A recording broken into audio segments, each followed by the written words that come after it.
conosco, Senhor, pela Tua Escritura, que a Tua Palavra seja um bálsamo aos corações, que a Tua Palavra produza efeito nessa manhã, efeito perpétuo na nossa vida.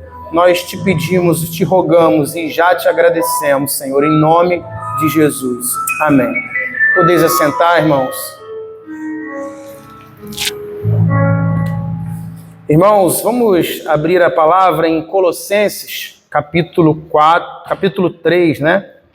Capítulo 3 dessa carta que nós já estamos especialistas nela, né? E próximos de chegar no capítulo 4, em que termina essa carta do apóstolo Paulo. Você já poderá dizer que você leu todo um livro da Bíblia, né? Se você nunca leu um livro da Bíblia, desde a sua igreja, em janeiro para cá, quando terminar o capítulo 4, você vai falar, agora eu já li um livro da Bíblia. Então, sequencialmente, nós temos o privilégio de trazer esses textos, de explorar esses textos, irmãos. E Deus, ele é perfeito de tal maneira que essa porção, esse trecho, aprove a Deus trazer no mês de maio, um texto que fala sobre a família, do versículo 18 até o versículo de número 21, que nós vamos abordar hoje, tá bom? Todos acharam? Todos acharam? Amém. Amém. Eu vou ler o verso 18, os irmãos os 19, lerei o 20 e os irmãos o 21. Os irmãos vão ler os versos ímpares. Esposas, sede submissas ao próprio marido, como convém no Senhor.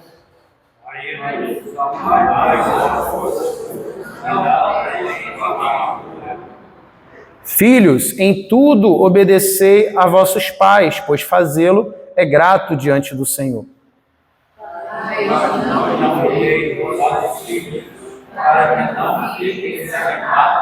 Amém, irmãos, até aqui. Irmãos, nós vivemos num tempo em que a família ela está cansada. Às vezes a família está fragmentada. A família, nos dias de hoje, está também confusa.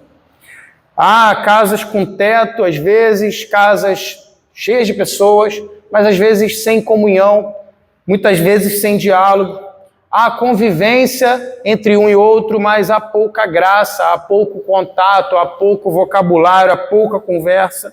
Às vezes há autoridade nessa casa, nessa família, mas autoridade sem amor. Há até serviço nessa casa, mas o serviço sem honra. Em Colossenses capítulo 3, o apóstolo Paulo, ele mostra que o evangelho não apenas fica no culto público, como a gente viu na semana passada, mas ele transforma a mesa da casa, ele transforma a perspectiva familiar. Então, depois do apóstolo Paulo falar do versículo 1 ao versículo 17 sobre essa nova vida em Cristo, Paulo mostra agora como essa nova vida em Cristo aparece na família, ou deve aparecer dentro da família, dentro do casamento, na relação entre pais e filhos, nas relações de autoridade e serviço, que ele vai falar após o versículo 22, e tudo isso vai apontar para uma realidade ainda maior. A realidade da família de Deus reunida à mesa do Senhor. Mesa lembra família. Família lembra comunhão. Então o apóstolo Paulo agora ele orienta a família do Senhor como deve se portar em casa.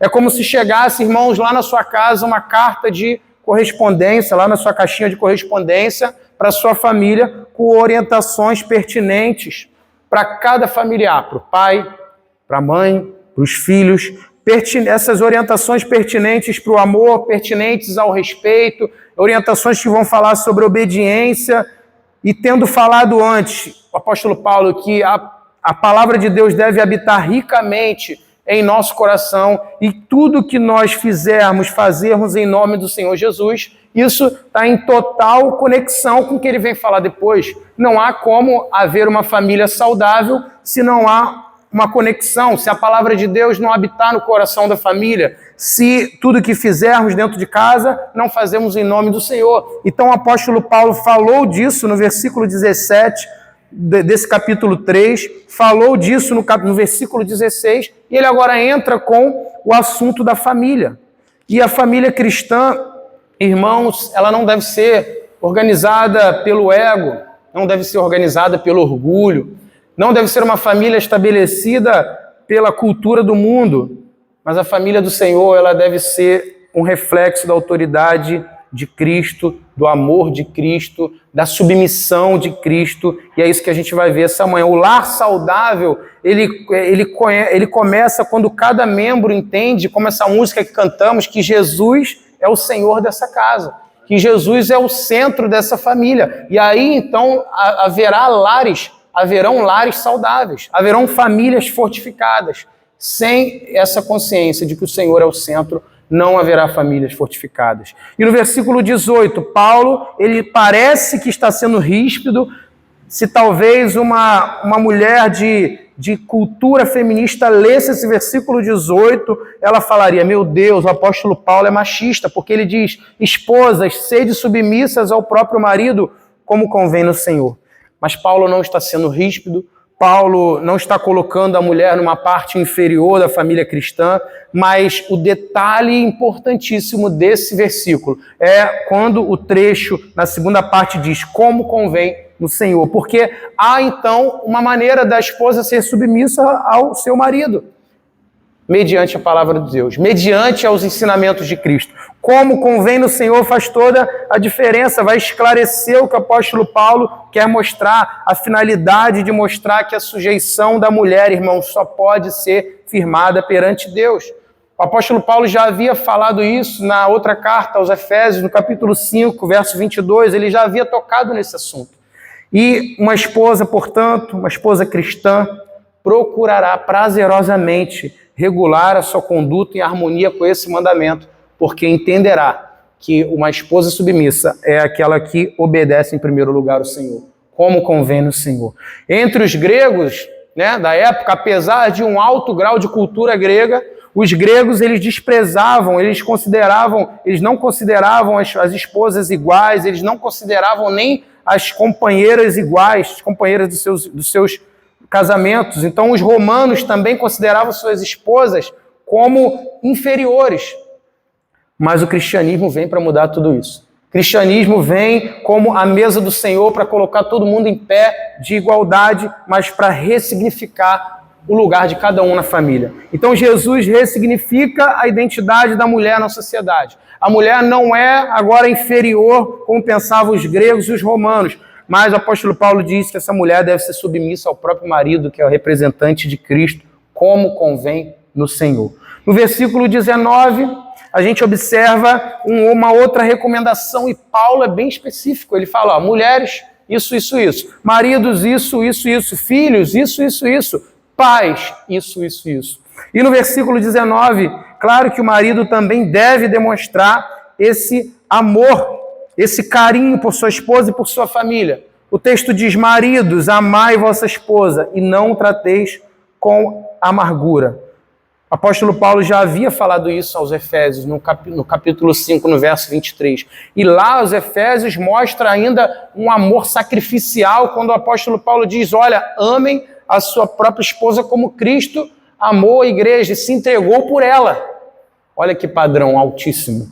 Que padrão de amor é esse que a Escritura nos chama a amar as nossas esposas? O amor de um esposo para com sua esposa deve ser esse padrão que a Bíblia recomenda. É não só um afeto natural, mas é muito mais do que isso. Não só uma relação sexual, mas muito mais do que isso. Ultrapassa o campo sexual, ultrapassa o campo da afetividade. É um amor sacrificial, de tal forma que o esposo tem a sua esposa como irmã no Senhor. E o texto vai falar desse amor cristão, desse amor pleno, desse amor que está acima de tudo o mais, a ponto de dar a sua própria vida. No versículo 20, o texto diz, filhos, em tudo obedeceis a vossos pais, pois fazê-lo é grato diante do Senhor. Algumas outras versões falam, fazê-lo é agradável diante do Senhor, é a vontade de Deus. E essa demonstração está de acordo com toda a Bíblia. Desde o Pentateuco, desde os 10 mandamentos. Um vício da atualidade, irmãos, em muitas famílias, é desobediência aos pais. O pecado instalado na sociedade quer fazer com que seja abolida a autoridade paterna e então cada filho vive de sua maneira. E a palavra autoridade nos meios educacionais, em algumas escolas já são tiradas, então, de frequência, de vocabulário. A autoridade é algo que não pode mais ser usado pelos pais, a cultura de hoje.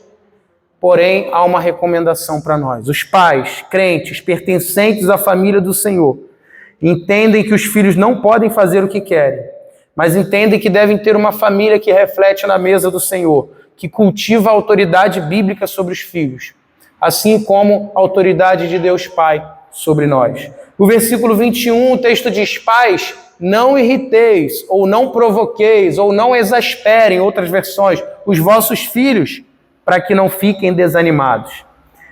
Então, refere-se aqui o texto a qualquer criança que ainda vive sob tutela de seus pais, sob orientação dos seus pais, mas não só criança, mas também filhos, filhos que precisam ser orientados pelos seus pais, precisam respeitar os seus pais. E pais, então, não devem, o apóstolo Paulo está dizendo, irritar os seus filhos, não devem provocar os seus filhos, para que eles não fiquem desanimados. Não devem trazer ira sobre os seus filhos, para que eles não fiquem desanimados. E aqui a gente vai ver na explanação daqui a pouco muitas vertentes que os pais acabam desanimando, provocando ira, provocando raiva em seus filhos. Os filhos devem obedecer a seus pais em todas as coisas, desde que não seja incompatível com o evangelho de Cristo. O único limite, então, de um filho obedecer aos seus pais é quando seus pais exigem algo que é contrário à palavra de Deus. Meus irmãos, diante dessas diretrizes que estão sobre nós, sobre os nossos olhos, diante dessas diretrizes bíblicas sobre como deve viver uma família que reflete a mesa do Senhor, nós devemos então pensar hoje, nessa manhã, numa casa, num lar que reflete a mesa do Senhor. Porque a mesa do Senhor, a ceia do Senhor, o banquete do Senhor, é algo marcado pela aliança, é algo marcado pela obediência também, é algo marcado pela igualdade, de tal forma que todos são iguais quando se assentam à mesa do Senhor, é algo marcado pela submissão, porque nos remete a Cristo, é algo marcado pela fidelidade. A mesa do Senhor é algo marcada pelo amor sacrificial, porque nós olhamos o sacramento e não há como rememorar aquilo que Cristo passou, um amor sacrificial. A mesa do Senhor também reflete a autoridade. Mas o que eu queria, em primeiro lugar, destacar para os irmãos é que a casa que reflete a mesa do Senhor precisa haver submissão. No versículo 18, isso está muito claro quando a gente observa o texto. Esposas, sede submissas ao próprio marido como convém no Senhor. E quando olhamos para a mesa do Senhor, percebemos todos iguais perante ela, mas o Senhor, o Rei, o dono da mesa, nos convida, nos chama para esse banquete, em igualdade uns com os outros, todos nós pecadores, remidos. Porém, irmãos, não há possibilidade de uma mesa do Senhor sem submissão a esse Senhor. Nós somos todos iguais perante a mesa do Senhor, mas há alguém que é um reflexo daquilo que é autoridade ali na mesa. Há alguém que é rei e senhor nessa mesa. E nós, então, precisamos refletir essa submissão na nossa própria casa. Nós precisamos, então, no nosso lar, pensar no lar que reflete a mesa do Senhor como esse aspecto da submissão. Assim como não há mesa do Senhor sem a gente entender a submissão ao Senhor, não há família do Senhor que não entenda a submissão a Deus. É necessário entender essa submissão, senão a casa virá uma bagunça, a família virá uma bagunça. Não há casa que reflete essa mesa sem submissão ao Senhor. Por isso, o texto chama a esposa a ser submissa ao marido, porque ele representa o próprio Cristo. E essa submissão vai refletir na mesa quando a gente olha para esse sacramento, quando a gente entende a necessidade de nos submetermos a um rei que morreu para que esse sacramento existisse, ressuscitou, preparou tudo. Submissão a ele. E Cristo foi o maior exemplo de submissão que nós podemos achar. Cristo foi um exemplo de submissão paciente em toda a sua obediência. Desde a sua obediência aos seus pais, até a sua obediência ao seu Pai Celestial, até a morte de cruz, Cristo foi um exemplo de submissão. Então, quando olhamos para dentro de nosso lar, quando olhamos para o sacramento, nós então precisamos espelhar aquilo que Cristo foi. submisso até a morte, até que essa obediência o levasse à morte de cruz.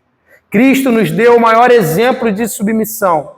Portanto, minha irmã e meu irmão, não dê ouvidos para essa falácia lá fora de que a mulher é inferior, grupos modernos, feministas, que afirmam que a Bíblia está ultrapassada, que pervertem a verdadeira submissão ao esposo como se fosse um status de inferioridade da mulher.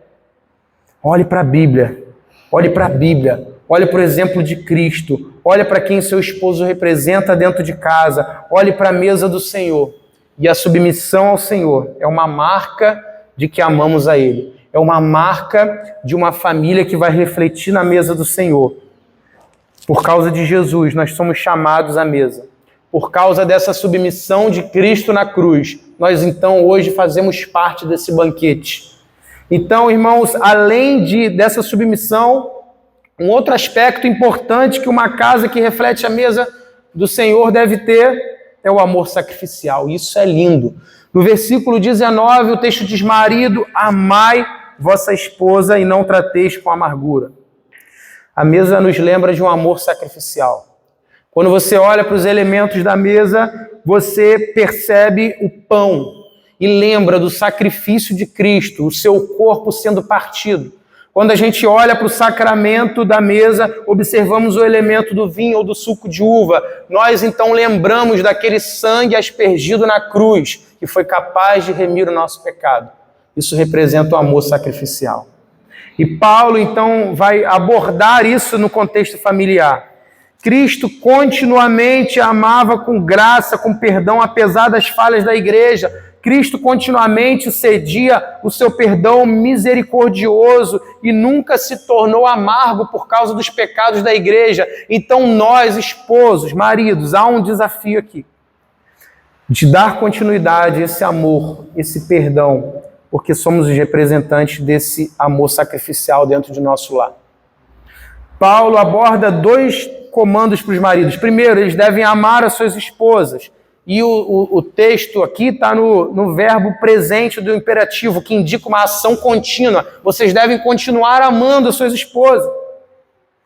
Mesmo quando a beleza já não é mais a mesma, mesmo quando a enfermidade de repente acometeu, mesmo quando estão distantes de alguma maneira, mesmo quando os hormônios estão aflorados, você deve amar a sua esposa.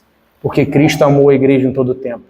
Quando a igreja o traiu, quando nós pecamos contra Ele, quando nós adulteramos contra Cristo, Ele continuou nos amando. Então isso representa uma espécie de aliança de amor. Isso pode ser traduzido como continuar a amar. O amor que existia desde o início do casamento deve continuar até o final do casamento. Não deve dar lugar à amargura. O amor da aliança, dispostos em vista aqui, é a atividade de auto-sacrifício. É um profundo afeto que vê a mulher como uma irmã no Senhor, que vê a mulher não só como alguém que ele ama como esposa, mas alguém que é uma irmã em Cristo, que faz parte da mesma família de Cristo. É um profundo afeto que vê a mulher como uma irmã no Senhor, um objeto de promessa para ser guardado. Então nós só participamos dessa mesa aqui hoje, irmãos, porque houve um auto-sacrifício, houve um amor sacrificial lá atrás. O amor sacrificial envolvido na cruz de Cristo é algo que reflete a família de cada servo e serva de Deus, é algo que deve ser uma referência para cada casamento que tem Cristo como dono da sua casa. Então você, marido, é ordenado a amar a sua esposa com um amor capaz de dar a sua vida, como Cristo fez pela igreja. Um amor capaz de perdoar, como Cristo fez conosco. Um amor que apacenta, como Cristo apacenta as suas ovelhas. Está faltando esse papel para muitos de nós.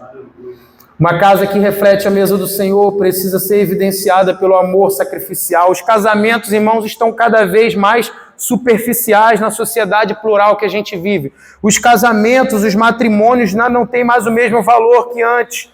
Vamos aqui para algumas estatísticas que eu quero trazer para os irmãos. Os dados do IBGE revelam algumas tendências. Olha, o número de divórcios no Brasil totaliza, irmãos, 428.301 dissoluções de casamento. A primeira queda no indicador, após 3 anos, aconteceu. Mas mesmo assim continua sendo alto. O recorde anterior, olha só, hein? O pico havia sido consolidado nos anos anteriores, quando o país chegou a ultrapassar de 420 mil a 440 mil divórcios por ano. Talvez você conheça alguém que divorciou e a pessoa às vezes tem até prazer em falar. Casamentos duram menos tempo, também foi evidenciado nessa pesquisa. O tempo médio de duração de um casamento no Brasil caiu significativamente. Em 2010, os casamentos duravam em média, sabe quanto tempo? 16 anos. Atualmente, essa média está em 13,8 anos. Então, se você passou de 10 anos aí, glorifica a Deus, tá? Porque existe uma tendência da chamada regra dos 10 anos, onde praticamente metade, 50% dos divórcios no Brasil acontecia antes desses 10 anos, antes dessa união de 10 anos. Nas regiões centro, oeste e norte, esse percentual é até maior, 51%. Irmãos, é alarmante. E aí eu fui para a população cristã, para pesquisar, saber como é que está o meio cristão. Numa população onde 90% se dizem cristã, parece contraditório um número tão alto de divórcios, 25% e 33%, evangélicos e católicos, divorciam anualmente. Isso reflete várias coisas: violência doméstica, falta de prática da fé, cristãos nominais que apenas afirmam ter Cristo em seus lares, pressões financeiras às vezes na relação, fenômeno do casamento precoce, onde casa-se muitos jovens, muito novo, no intuito de mostrar para a sociedade ou até mesmo para a igreja essa união, oficializar isso. E nesse casamento, às vezes não tem longevidade porque não tem Cristo como centro. Cada um deve buscar o bem do outro, irmãos, e procurar promover o bem-estar do outro. Isso não só física e culturalmente, mas também no sentido espiritual. Um deve ajudar o outro. Temos um modelo a ser seguido, temos um referencial. Olhe para a Bíblia. Jesus é o nosso maior exemplo de amor sacrificial. Portanto, ame suas esposas como Cristo amou a igreja e sacrificou-se por ela. Por mais que seja difícil. Toda vez que o marido ama sacrificialmente a sua família, ele reflete o evangelho da mesa do Senhor. Um outro aspecto, irmãos, da casa que reflete a mesa do Senhor. Não só no aspecto do amor sacrificial, não só no aspecto da submissão, mas um aspecto muito importante. Está contido no versículo 20 e 21, a autoridade bíblica e a obediência amorosa. A autoridade bíblica por parte dos pais e a obediência amorosa por parte dos filhos. Filhos e pais precisam do evangelho da mesa do Senhor. Versículo 20 diz: filhos, em tudo obedecei a vossos pais, pois fazê-lo é grato diante do Senhor, é agradável. Pais, não irritei os vossos filhos, para que não fiquem desanimados. O texto aos Efésios, texto paralelo a esse, diz: pais, não provoquem os vossos filhos a ira, mas criai-os na disciplina, na demonstração do Senhor.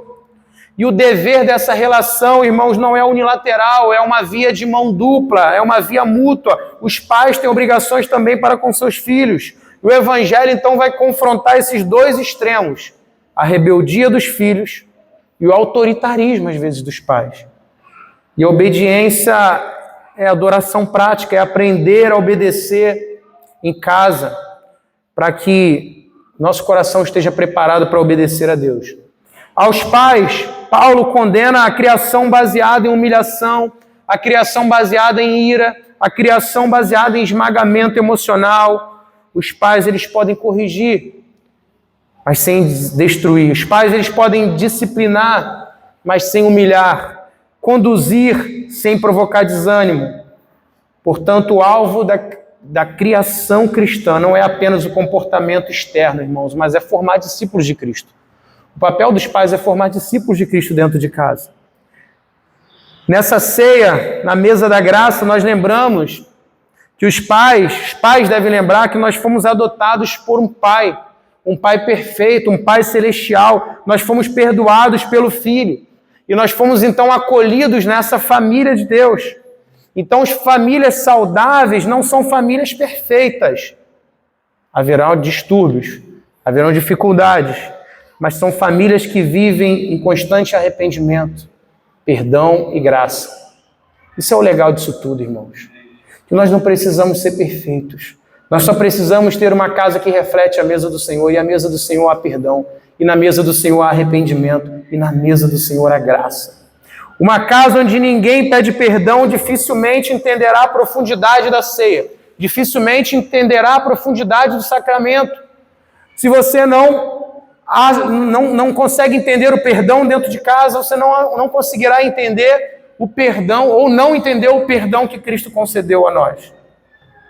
Um bom pai passa tempo com seus filhos, ensina-os, brinca com eles, anima, e por seu exemplo, como também por instrução verbal, por instrução direta, ele vai os guiar a Cristo. Embora às vezes seja necessária a vara de correção, embora às vezes seja necessária a disciplina, deve ser usada com discrição. Interessante que o termo aqui, em outras versões, exasperar nessa ideia de não irritar os filhos, no versículo 21, traz a ideia de você não provocar, não irritar, não causar ira, não chatear os seus filhos. E várias formas de chatear os nossos filhos há.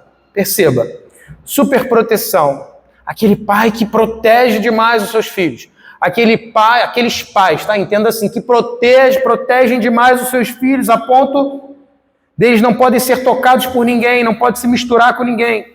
Favoritismo é um outro conceito que irrita, que provoca, que exaspera os seus filhos. O meu filho é melhor em tudo. O meu filho é melhor em tudo que faz. O favoritismo.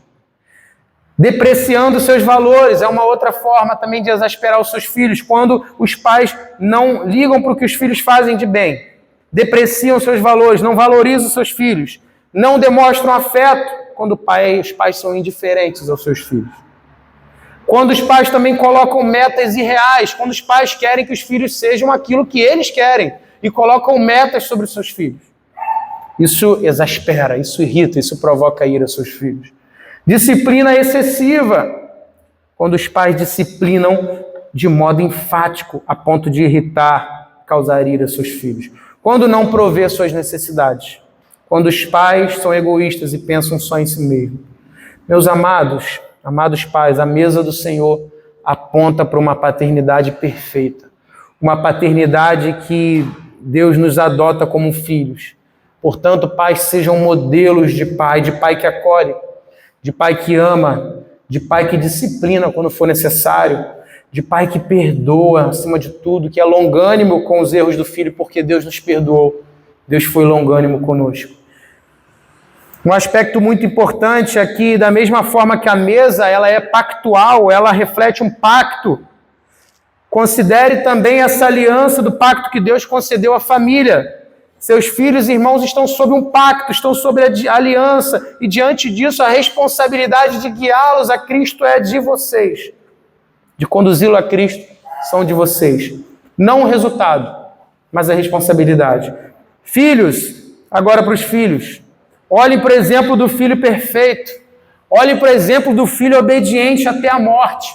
Olhem, por exemplo, do filho que apontou para o pai. Olhem para o filho do homem que não usurpou o ser igual a Deus. Olhem para o filho do homem que veio a essa terra e se mostrou humilde e obediente até a morte. Então, obedecer aos pais é um mandamento bíblico agradável diante do Senhor. E o motivo para essa obediência é que o próprio Cristo obedeceu até a morte. E se nós somos discípulos de Cristo, nós precisamos obedecer aos nossos pais como convém no Senhor. Como Deus Pai, Deus estava bem satisfeito com o seu próprio Filho.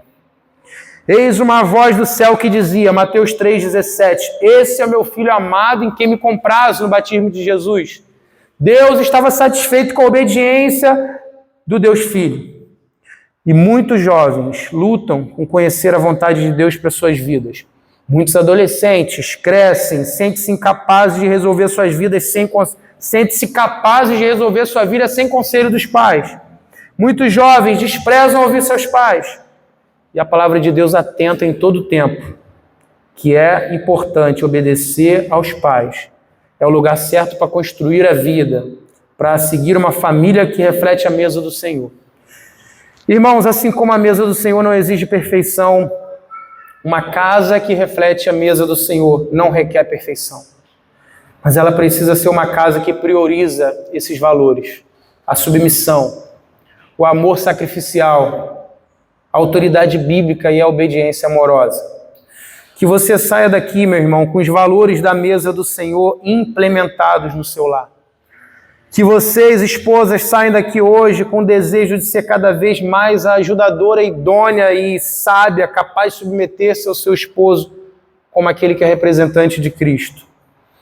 Que você, esposo, nós, saiamos daqui hoje com a missão de amar as nossas esposas com amor sacrificial, o amor que sofre, o amor que dói, o amor que sangra. Assim como Cristo amou a igreja, partiu o seu corpo, derramou seu sangue em prol do seu povo da aliança. Ao comer o pão, lembre-se disso. Ao tomar esse cálice, lembre-se desse amor sacrificial. E se doe pela sua companheira. Você, filho e filha, sinta-se chamada a honrar, a amar, a valorizar, a obedecer aos seus pais, assim como Jesus obedeceu a Deus Pai e o honrou. Vocês, pais, não irritem, não exasperem, não sejam autoritários com os vossos filhos, mas olhem, por exemplo, de Pai perfeito, de Deus que nos aceitou, que nos perdoou, sem que nós tivéssemos feito nada que o agradasse. Honre a paternidade concedida a vocês.